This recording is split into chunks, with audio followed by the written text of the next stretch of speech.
Hello everyone, welcome to the very first episode of Critical. We're thrilled to introduce a brand new format to our channel.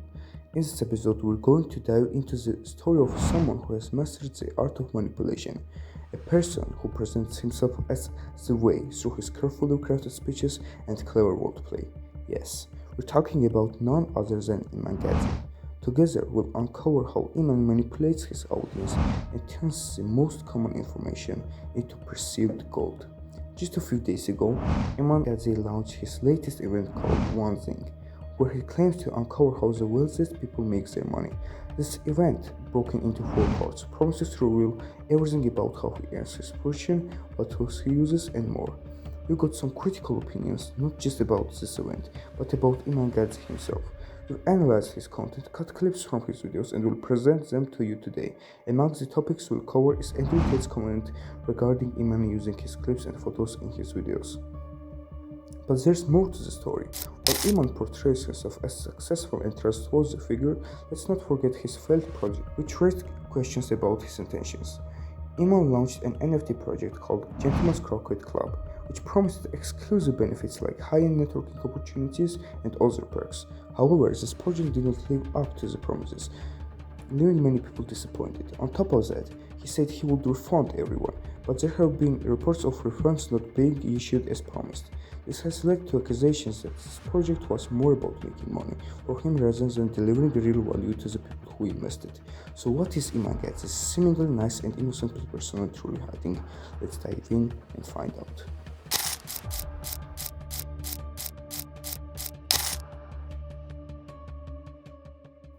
To mention, I cut out specific and important moments only.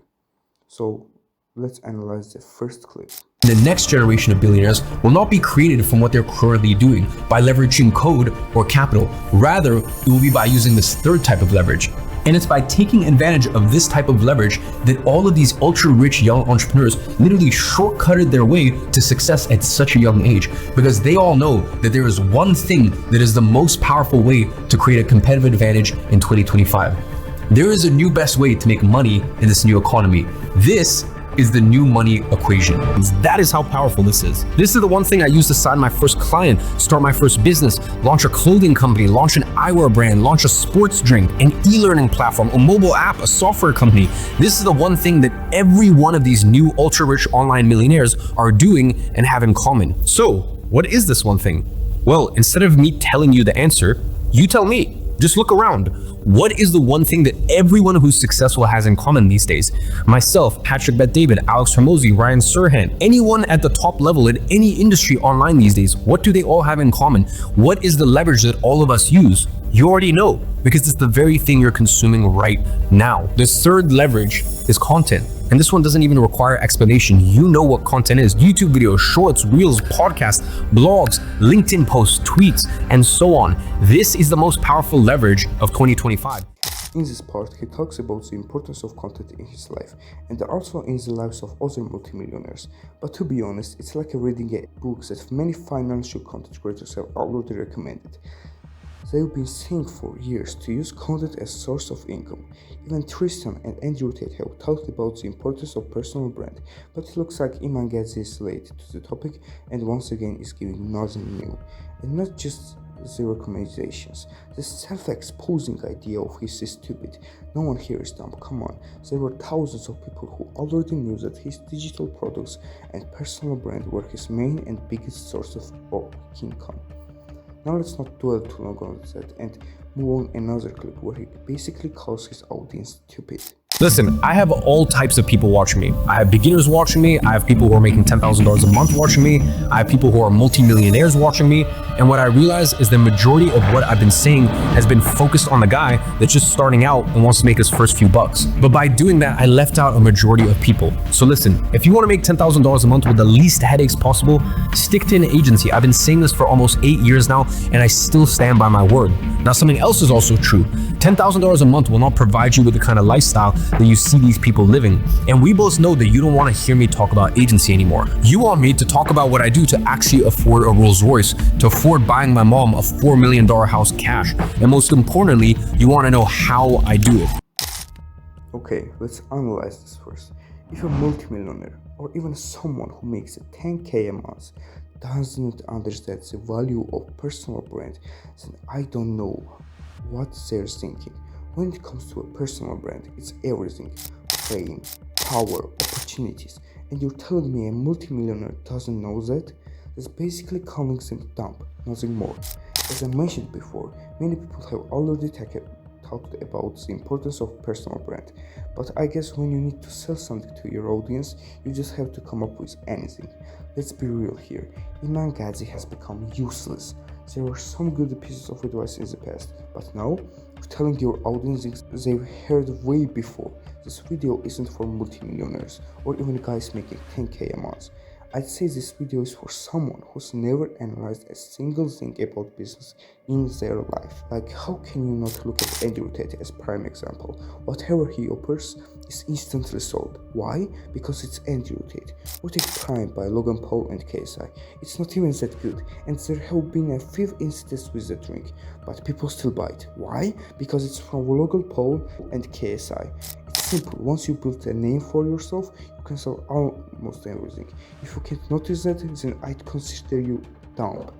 Sure, for some people these are good pieces of advice, but the way Iman packages them as the golden tips that will make you millionaire for life, it's not like that. You can access millions of videos like this, but because it's Iman Gadzhi, no one critiques him for wasting your time and selling you courses, apps and other products. Now let's move on to another clip where Iman discusses how micro personal brands with fewer followers or subscribers could get more money from ads using RPM. He even provides examples from his videos. Here's how you use your personal brand like all of the ultra rich young entrepreneurs do to make millions of dollars every single year or even every single month. Now, the first misconception we need to clear here is this: you don't need millions of followers. I'm gonna let you in on a little secret. The ones who actually make the most money per follower are not the big influencers with millions of audience. No, the ones that make the most money per follower are the ones with what I call micro personal brands. That is, small personal brands with a few thousand followers that talk about very niche content. There's people with 10,000 followers who are pulling in 6, multi-6, and even 7 figures a year. Now, with as little as 1,000 followers, you can already make a full-time income through your personal brand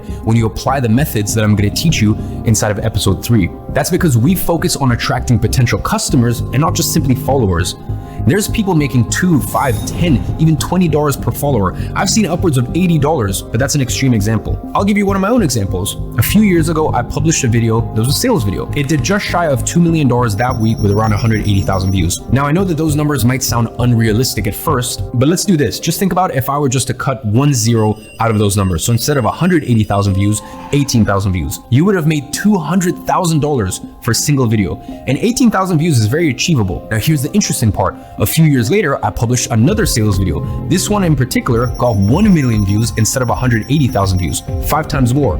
But it made exactly the same amount, $2 million that week.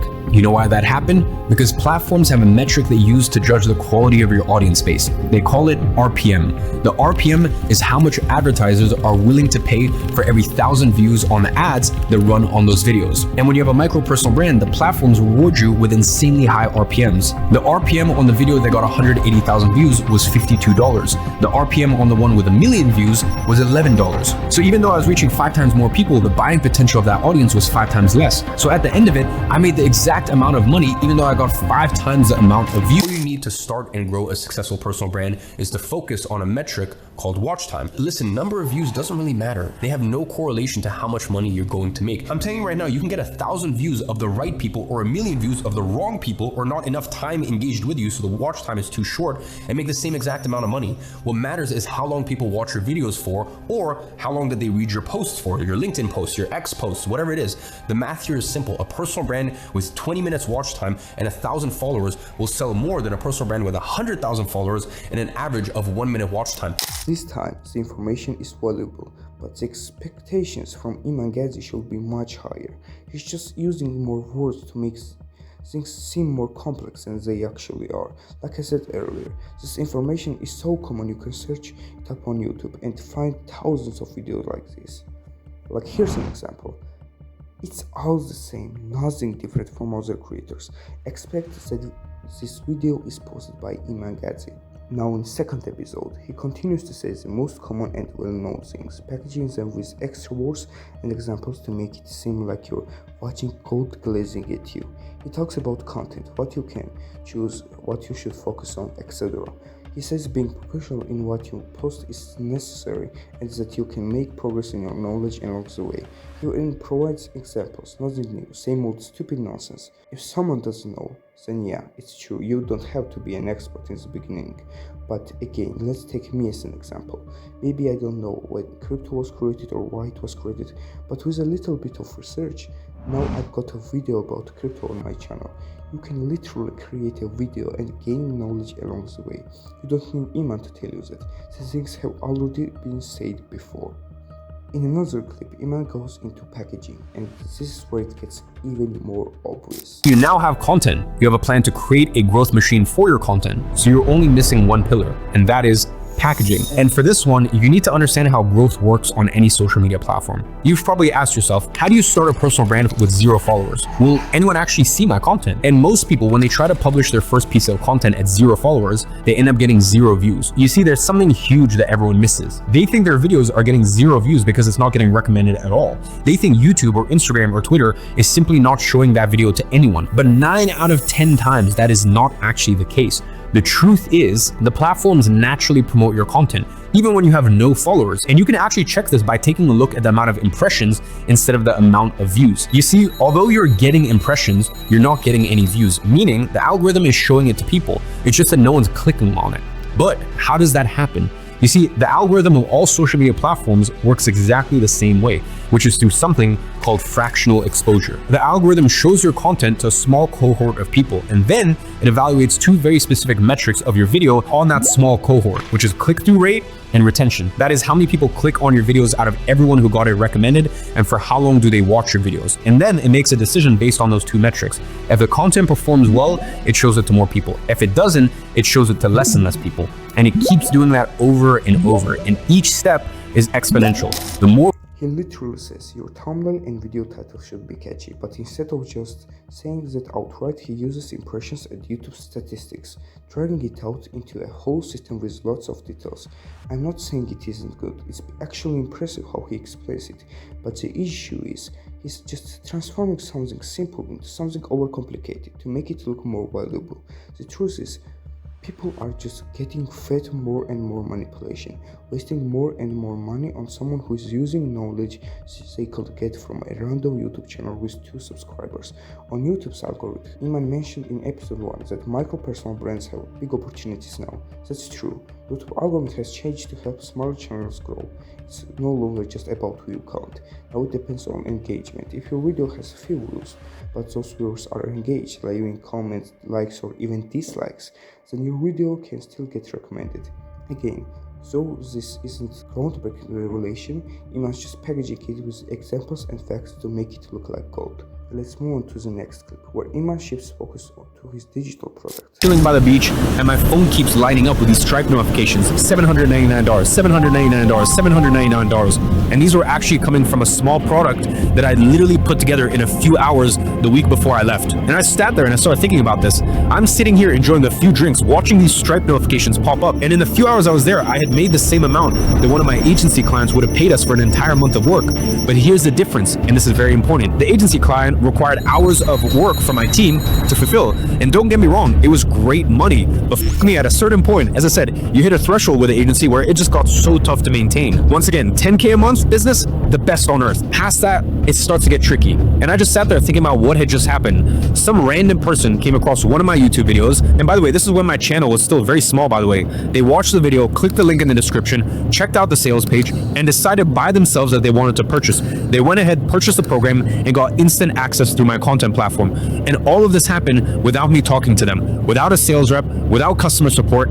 I didn't have to lift a single finger to get that sale or deliver on it, other than the work that I had already put into recording the video and creating the product in the first place, which, by the way, was just a few hours of work for that first version of the program. And all of this because I created this product once. I didn't have to do any extra work to fulfill on that customer. The work was already done. And that is when it hit me. This is one of the biggest realizations that I had in online business. I had found a way to detach my time from my income, and I had finally discovered what a true scalable offer looks like. This scalable offer was what's called a digital product.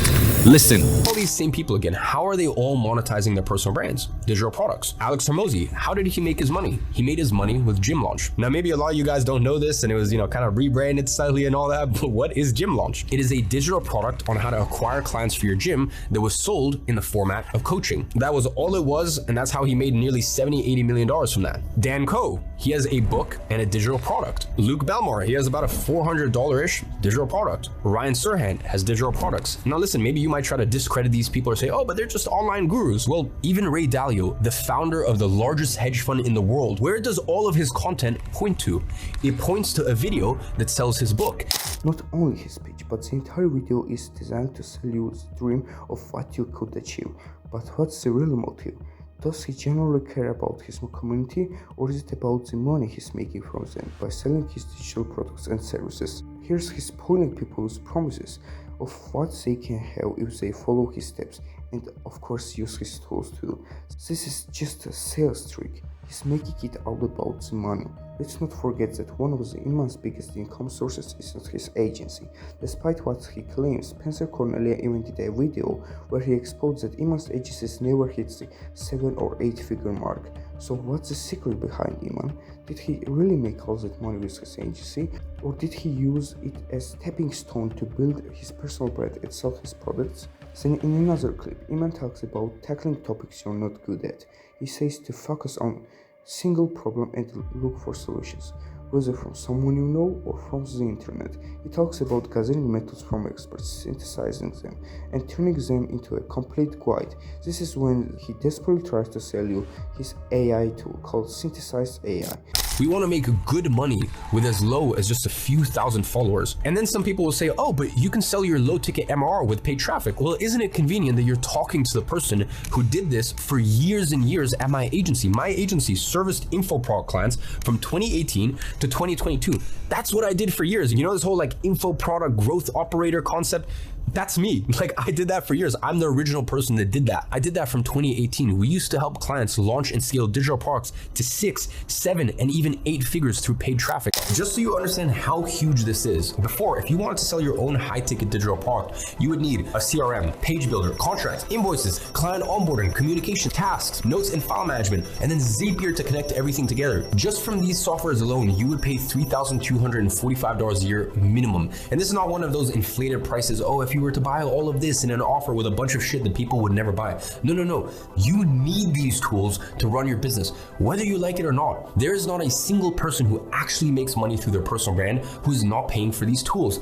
There's simply no way around it. Think about it. You will always have to pay for tools in life, no matter what business you're in. Just like if you're going to be a dentist, you need a dental chair. If you're going to be a barber, you're going to need scissors and trimmers. If you're going to be a software engineer, you need a good computer. If you're going to dig for oil, you need an oil rig. Even if you have a lemonade stand, you need a lemon squeezer. It doesn't matter what the fuck you do, you're gonna need tools. So what I'm proposing here is instead of paying for 10 or 20 tools, you pay for one single subscription and get everything you need in one platform. That is what Monetize allows you to do. I spent the last 18 months developing my own AI tool for this, Synthesis AI. I developed this tool because we were releasing one new program a month inside of Digital Launchpad, my mobile app, and I'm spending all this money on instructors and locations and this and that, and it's like they're having such a tough time synthesizing their knowledge down. So I literally had to build this tool as an internal tool to start with, and we've developed it over the last 18 months, and it is genuinely a game changer. Now I'm looking to launch this probably in Q2, maybe Q3 of 2025, so later on this year. Now listen, I'm gonna be honest with you, I'm not gonna charge crazy amounts for it. It's probably gonna be like $30 or $40 a month, but at the moment it's still in closed beta. What you're gonna do is you just take the tools and the step-by-step outline that the Synthesis AI developed for you. It's literally step-by-step instructions, right? And then you just run people through the step-by-step instructions on a call together with them. Literally all you need to be able to do here is follow simple instructions. Can you do that? If so, you already have everything you need to make your first $100,000 with digital products. Which he says can play the role of an expert and help you create a digital product. Let's break this down. First, monetize, then synthesize. Why? Is it for your comfort? No, it's for his money. Iman Gadzhi is not a community-oriented person. He focuses on the benefits he can gain from his community. You can tell this is just by looking at his social media. On YouTube, he barely posts maybe 2 or 3 videos a month. This Monazing event was an exception. On X, formerly Twitter, it's the same story. There's no real advice or tips, just motivational quotes that anyone could post. You must also be very careful not to get caught up in drama. For example, Andrew Tate made a comment about Iman, basically calling him out, but Iman completely ignored it. He tries to give off his untouchable vibe, but in reality he's just avoiding any confrontations that could harm his image. In the end, Iman Gadzhi is just a salesman. He uses his audience to get cash and doesn't actually care about their success. So what do you think about the story? Leave your opinion in the comments. This was the first episode of Critical. I hope you enjoyed it.